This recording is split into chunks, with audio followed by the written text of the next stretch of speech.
Doctor पूजा, पहली बार आप मेरे शो पर आई हैं। ये कांग्रेस की जो आदत लगातार होती जा रही है, मैंने बहुत बार कहा है, कई साल से मैं कह रहा हूं कि पैर पर कुल्हाड़ी नहीं मारते, कुल्हाड़ी खोजती है कांग्रेस और फिर वहां जाकर पैर मारती है। वही काम डीके शिव कुमार भी करते दिखे। चुनाव सर पर हैं, उस कर्नाटक की तर्ज पर 5 गारंटी की घोषणा कांग्रेस महाराष्ट्र में भी करने वाली थी और समीक्षा की, पुनर्मूल्यांकन की बात करने लगते हैं तो डाउट पैदा संदीप होगा जी। कि भाई कांग्रेस अपनी गारंटी पूरी कर भी पाएगी कि नहीं। संदीप जी, पहली बार तो आपके शो में आ रही हूँ, आपकी बहुत बड़ी प्रशंसक हूँ, उसके लिए पहले शुक्रिया। पर कांग्रेस जब गारंटी करती है तो कांग्रेस पूरे बजट को लेकर, पूरे फिस्कल प्रूडेंस को ध्यान में रख के करती है। ये कांग्रेस की डेमोक्रेसी है कि हमारे राष्ट्रीय अध्यक्ष स्टेज पर खड़े होकर डीके शिव कुमार जी को रिव्यू करने की बात पर कर सकते हैं और डीके शिव कुमार जी रिव्यू करने की बात उठा सकते हैं, क्योंकि हम पूरी जमीनी आकलन करके, पूरा बजट स्थापित करके हम गारंटी देते हैं। ये वही बात है कि इस देश के लिए सबसे हास्यास्पद भी है और दुखद भी है कि प्रधानमंत्री जी जो रेवड़ी बार बार पॉलिटिकल डिस्कोर्स, नेशनल डिस्कोर्स में ले आते हैं, रेवड़ी शब्द, ये वही प्रधानमंत्री जी हैं जो भारतीय जनता पार्टी का 2024 का घोषणा पत्र था, उसका पूरा का पूरा शीर्षक मोदी जी की 75 फोटोज के साथ था, मोदी की गारंटी। क्या मोदी जी अपने मामा जी के घर से पैसे लाए? तो और तो आप मोदी की कहां से गारंटी लेकर आते हैं? खड़गे जी को। आप भी तो अपने नहीं मामा तो के हम घर से बता नहीं रहे हैं। लेकर आते। जो नहीं तो मैं कह ऐसे रही हूँ, दिखाया जाता आज जब कितनी आप दरिया दिली हो रही है। नहीं, दरिया दिली नहीं, मैं आपको बता रही हूँ संदीप जी। आज मैं एक छोटा सा आपको एग्जांपल दूंगी। आपने कर्नाटक की बात करी थी।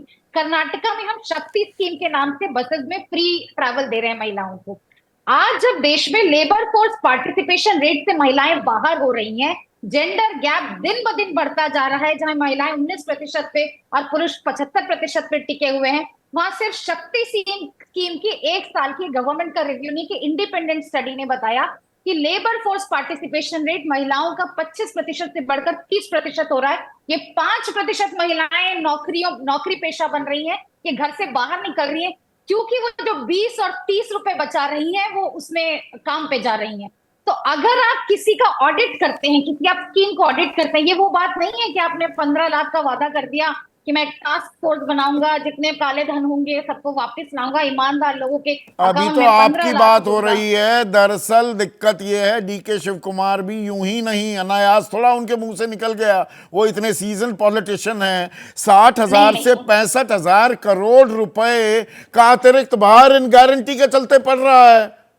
2 लाख करोड़ से देखिए, ऊपर का पहले ही कर्ज हो चुका है कर्नाटक सरकार पर।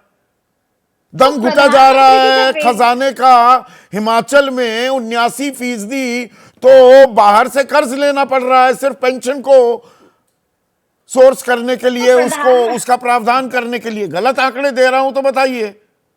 नहीं नहीं, गलत आंकड़े नहीं देख रहे हैं तो क्या सेंट्रल की हालत, जब ये मध्य प्रदेश में लड़की बहन योजना देते हैं, लाडली बहन, महाराष्ट्र में माझी लाड़की योजना करते हैं, लाडो लक्ष्मी हरियाणा में करते हैं, तो क्या ये रेवड़ी नहीं है?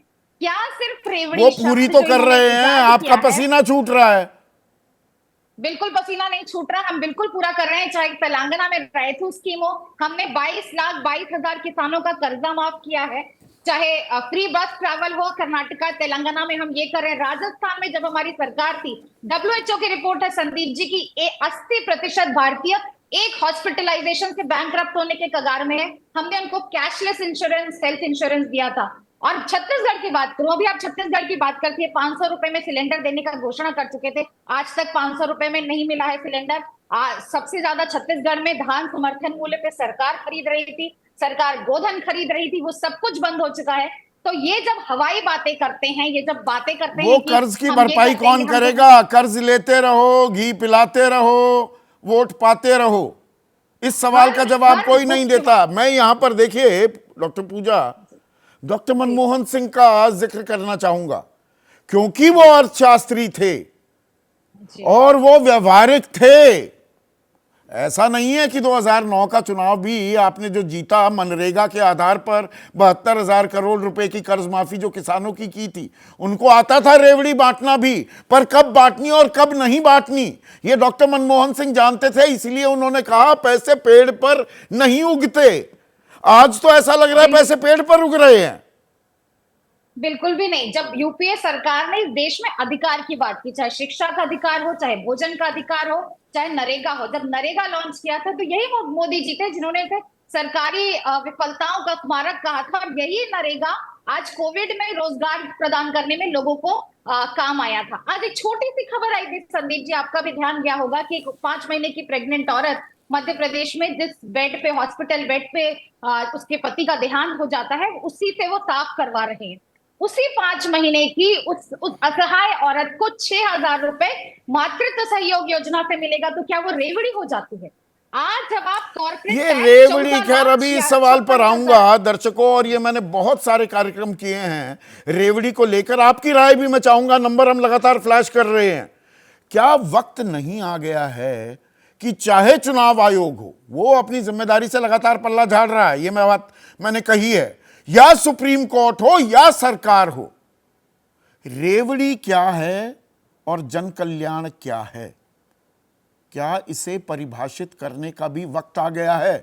हां या ना में भी अपनी राय हमारे पास जरूर भेजिएगा दर्शकों।